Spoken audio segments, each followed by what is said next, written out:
आज बात करते हैं बिहार इलेक्शन के बारे में।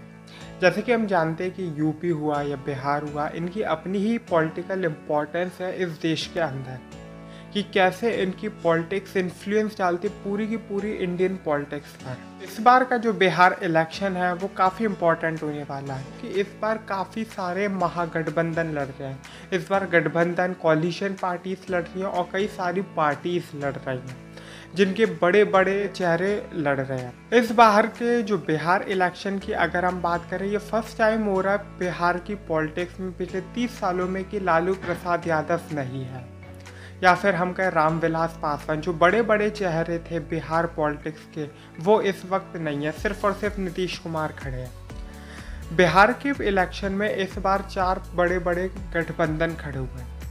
तो हम पहले उन चारों गठबंधनों के बारे में जानते हैं कि वो गठबंधन है कौन कौन से और उनमें कौन कौन सी पार्टी है।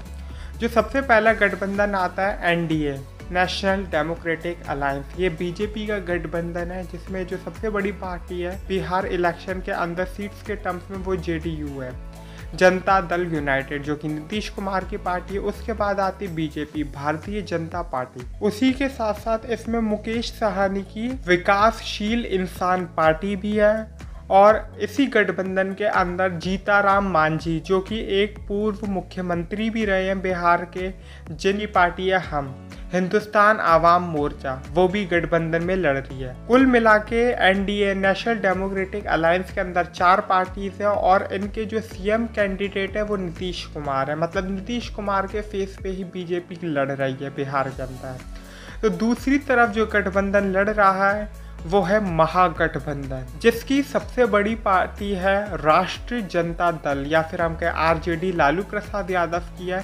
लेकिन इस वक्त, जो भी मैंने आपको शुरू में ही बताया कि इस वक्त का जो इलेक्शन है उसमें लालू प्रसाद यादव है ही नहीं, तो आरजेडी की तरफ से तेजस्वी यादव है। वही इसमें जो दूसरी सबसे बड़ी पार्टी है वो इंडियन नेशनल कांग्रेस है। तीसरी पार्टी है वो कम्युनिस्ट पार्टी ऑफ इंडिया है। चौथी party communist party of India Marxist है, और 5वीं party communist party of India Marxist and Leninist है। मतलब कुल मिला के जो महागठबंधन है उसमें 5 पार्टीज है, और जिनके जो सीएम का फेस है या फिर हम सीएम कैंडिडेट है वो आपके तेजस्वी यादव है। जो तीसरा गठबंधन है वो ग्रांड डेमोक्रेटिक सेकुलर फ्रंट, जिसकी सबसे बड़ी पार्टी है उपेंद्र कुशवाहा की राष्ट्रीय लोक समता पार्टी। दूसरी पार्टी जो है इसके अंदर बहुजन समाज पार्टी है, जो कि आप जानते हैं मायावती की पार्टी। तीसरी पार्टी है समाजवादी जनता दल डेमोक्रेटिक। चौथी पार्टी ऑल इंडिया मजलिस ए, आप जानते हैं असदुद्दीन ओवैसी की AIMIM। 5वीं पार्टी है सोहेल देव भारतीय समाज पार्टी, और वही 6ठी और आखिरी पार्टी है जनवादी पार्टी। इस पूरे के पूरे ग्रांड डेमोक्रेटिक सेकुलर फ्रंट में कुल 6 पार्टीज हैं, और जिसके जो सीएम कैंडिडेट या सीएम का जो फेस है वो उपेंद्र कुशवाहा है। तो वही चौथा और आखिरी गठबंधन है प्रोग्रेसिव डेमोक्रेटिक अलायंस। उसकी जो सबसे बड़ी पार्टी है वो जन अधिकार पार्टी, लोकतांत्रिक पार्टी पप्पू यादव की है, जिसमें जो दूसरी सबसे बड़ी पार्टी है वो चंद्रशेखर आज़ाद की आज़ाद समाज पार्टी है। तीसरी party social democratic party of India है, और वही चौथी पार्टी है बहुजन मुक्ति पार्टी। और इस पूरे अलायंस के, या फिर हम कहें इस पूरे गठबंधन का जो फेस है वो पप्पू यादव है। मतलब जो चीफ मिनिस्टर नॉमिनी है वो पप्पू यादव है। अब ये तो हमने बात की 4 गठबंधनों की, 4 कॉलिशंस जो लड़ रहे हैं बड़े बड़े, मतलब 19 पार्टियां जो हैं वो कॉलिशंस में लड़ रही है। लेकिन अगर हम वही बात करें तो ऐसी कई पार्टीज हैं जो कि सिंगल भी लड़ रही है। अब जैसे कि आपने रामविलास पासवान का सुना होगा, जो कि बीजेपी में रहते थे और बीजेपी के साथ उनकी डेथ हो गई, और जनशक्ति पार्टी की LJP, जो कि रामविलास पासवान की थी, उनकी सारी पावर चिराग पासवान के पास आ गए, और चिराग पासवान इस बार वो अकेले लड़ रहे हैं, वो किसी के साथ कॉलिशन में नहीं लड़ रहे।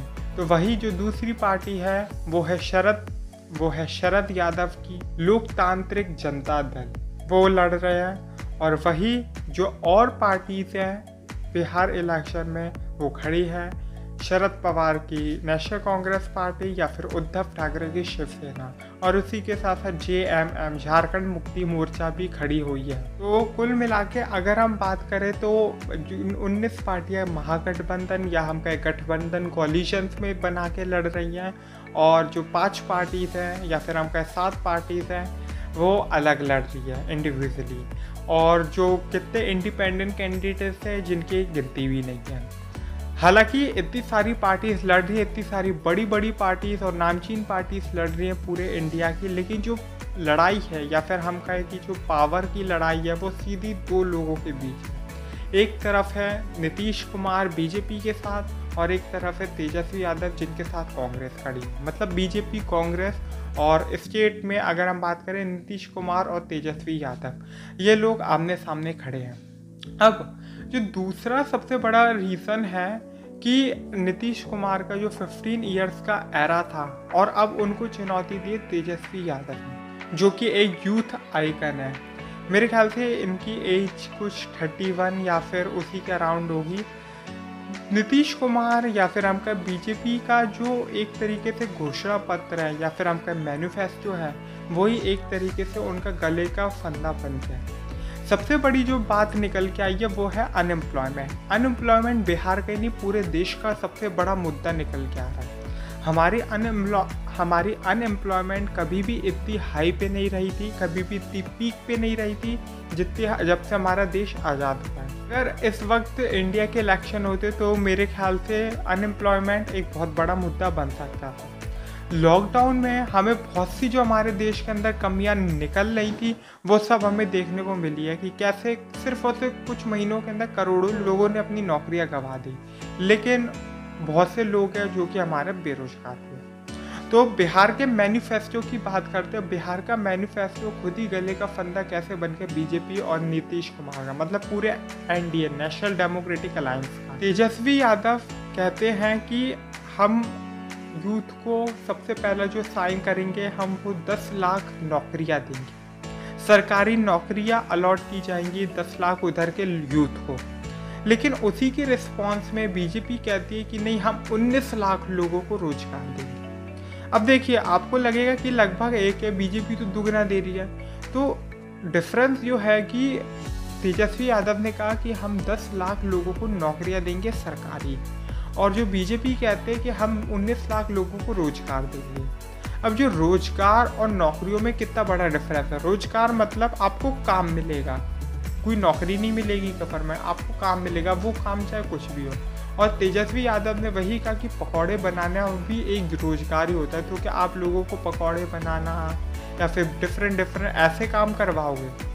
दूसरा सबसे बड़ा मुद्दा बन गया है वो ये है कि बीजेपी ने एक हद तक ये बोल दिया, हालांकि हमें नहीं पता कोरोना की वैक्सीनेशन आ गई कि नहीं, कि बिहार में सब लोगों को फ्री कोरोना वैक्सीनेशन मिलेगी अगले 5 साल तक। देखिए, स्टेट गवर्नमेंट ही नहीं, सेंट्रल गवर्नमेंट की भी ये ड्यूटी होती है, और ये कॉन्स्टिट्यूशन में भी मेंशन है कि ये उनकी ड्यूटी है कि हमारी मेडिकल फैसिलिटीज़ या फिर अश्योर्ड करे।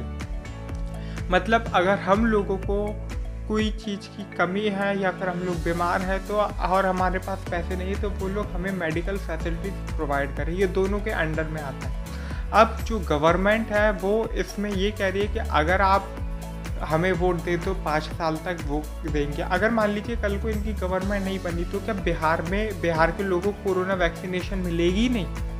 या फिर हम ये भी मान लें इनकी सरकार आ भी जाती है तो अगले 5 साल तक ही क्यों मिलेगी फ्री कोरोना वैक्सीनेशन, हमेशा के लिए क्यों नहीं मिलेगी? ये एक पॉइंट है, क्योंकि गवर्नमेंट यहाँ पे, क्योंकि सेंट्रल गवर्नमेंट में भी NDA ही बैठी है, और ये एक सबसे बड़ा डिस्प्यूट निकल के आया कि कैसे उनके खुद के स्टेटमेंट्स ही कैसे ओवरलैप कर गए कॉन्स्टिट्यूशन के ऊपर। कि जैसे कॉन्स्टिट्यूशन में मेंशन्ड है कि जो हेल्थ की जिम्मेदारी गवर्नमेंट की होती है, लेकिन यहाँ पे गवर्नमेंट ये कहती है कि अगर आप वोट दे दो तो ही आपको मिलेगा। तीसरी जो उन्होंने कही है कि 3 लाख टीचर अपॉइंट किए जाएंगे। लेकिन अगर हम ये माने कि पिछले 15 सालों में नीतीश कुमार चीफ मिनिस्टर रहे हैं, और अगर हम बात करें बीजेपी की जो पिछली गवर्नमेंट रही होगी, इस वक्त भी बीजेपी की गवर्नमेंट चल रही बिहार के अंदर, तो ऐसे कई कॉलेजेस हैं जहाँ पे हिंदी, इंग्लिश तो छोड़ो, लैंग्वेजेस छोड़ो, जर्मन, फ्रेंच, बल्कि म्यूज़िक तक में डिग्री मिलती है। लेकिन एक ख़ास बात है कि उधर टीचर नहीं है। जब उन्होंने इस गवर्नमेंट में ही, आप जानते हो, उनका ऐसा रिपोर्ट कार्ड रहा, तो हम ये उम्मीद ही कैसे कर सकते हैं कि वो कुछ ऐसा करेंगे। एस्टिमेट निकाले, एक एवरेज निकाले तो इंडिया के अंदर आम पीएससी 3 साल की होती है, वो बच्चा 3 साल में कर लेता है। यूपी का अगर हम हाल बेकार करें तो भी वो 1 साल डिले हो जाते हैं और डिग्री मिलने में 4.5 से 5 साल लग जाते हैं। लेकिन वो रिजल्ट निकाल देते हैं क्योंकि ऑनलाइन पोर्टल की वजह से। लेकिन बिहार का हाल इतना बुरा है कि जो 3 साल की बैचलर्स डिग्री होती है उसको 6 साल लग जाते हैं, वो भी तक अगर आप फेल नहीं हुए हो। तो अब आप सोचिए, जिन लोगों की गलती से भी बैक लग गई उनको तो 8-10 साल ही खिंच जाएगा। तीसरा, उसके बाद हम बात करते हैं बीजेपी का मैनिफेस्टो में कि ये लोग आईटी सेक्टर डेवलप करेंगे जिससे 10 लाख लोगों को नौकरी मिलेगी। पहली बात हम ये कहेंगे कि हमारे के जो इंजीनियर्स हैं, ग्रेजुएट इंजीनियर्स अनएम्प्लॉयड है, और बिहार के अंदर कुछ पता नहीं कितने इंजीनियर्स अनएम्प्लॉयड है, तो ये आईटी सेक्टर बना भी देते हैं फॉर एग्ज़ाम्पल। तो फिर हम ये कहाँ तक उम्मीद कर सकते हैं कि जितनी भी कंपनीज अभी तक काम कर रही थी वो सब छोड़ के जा रही हैं। उसके साथ साथ एक ये आया है कि हम 1 करोड़ वुमेन्स को सेल्फ रिलायंट बनाएंगे। मतलब उनका कहना है कि हम 1 करोड़ महिलाओं को सेल्फ डिपेंडेंट बनाएंगे। लेकिन हम ये कैसे सोच सकते, क्योंकि कुछ मेंटेलिटी होती है एनडीए के नेताओं की कि महिला तो घर से भी बाहर ना निकले, तो ये इसमें भी उनका थोड़ा डिस्प्यूट हो रहा है स्टेटमेंट्स में। 1 lakh jobs in health sector, 30 lakh पक्का मकान, मतलब 30 लाख से भी ज़्यादा वो लोग पक्का मकान बनाएंगे। और जो सबसे आखिर है वो है टैबलेट बांटेंगे 9th क्लास से बच्चों को। अब 9th क्लास से ऊपर के बच्चों को ये लोग टैबलेट बांटेंगे, तो इसका क्राइटेरिया क्या होगा कि ये लोग परसेंटेज रखेंगे? क्योंकि हमने यूपी में देखा था अखिलेश यादव ने बांटे 9th-10th को टैबलेट और 11th-12th को लैपटॉप्स प्रॉपरली बांटे गए थे। लेकिन ये भी देखने को मिला था कि जो मिशनरीज या कॉन्वेंट स्कूल थे, या फिर जो बड़े बड़े प्राइवेट स्कूल थे, या फिर जो प्राइवेट इंस्टीट्यूट्स थे, एजुकेशनल इंस्टीट्यूट्स, उसमें ये सब डिस्ट्रीब्यूट नहीं किए गए थे। जो डिस्ट्रीब्यूट ना करने का रीज़न था वो ये था कि वो लोग गवर्नमेंट के ही बच्चों को प्रोवाइड करते हैं, मतलब जो बच्चे गवर्नमेंट इंस्टीट्यूट्स में पढ़ते हैं। हालांकि इस स्कीम को बाद में 3-4 साल बाद बंद कर दिया गया था और ऐसे कई स्टेट्स ने बांटा है। हालांकि यूपी के इलेक्शन में बीजेपी ने भी खुद कुछ ऐसे वादे किए थे, लेकिन उन्होंने स्टूडेंट्स के साथ कभी कुछ नहीं किया। तो हम ये क्या उम्मीद कर सकते हैं ये वाकई में देंगे? और क्या ये अगर देते भी हैं तो क्या सिर्फ 1 साल तक ही देंगे, कि अब हम जीत गए कि पूरे 5 साल तक देंगे? और अगर मान लीजिए ये देते हैं तो क्राइटेरिया क्या रहेगा, कि सारे ही बच्चों को मिलेगा कि सिर्फ इन स्कूल के बच्चों को या अपनी जान पहचान के ही बच्चों को देंगे? अभी तो हमने बात की बीजेपी के मैनिफेस्टो के बारे में, आपको डिस्क्राइब किया कि क्या पॉलिटिकल सिनेरियो है बिहार इलेक्शन के अंदर। अगली वीडियो में हम बिहार इलेक्शन को और डिटेल में डिस्क्राइब करेंगे और दूसरे इश्यूज़ पे।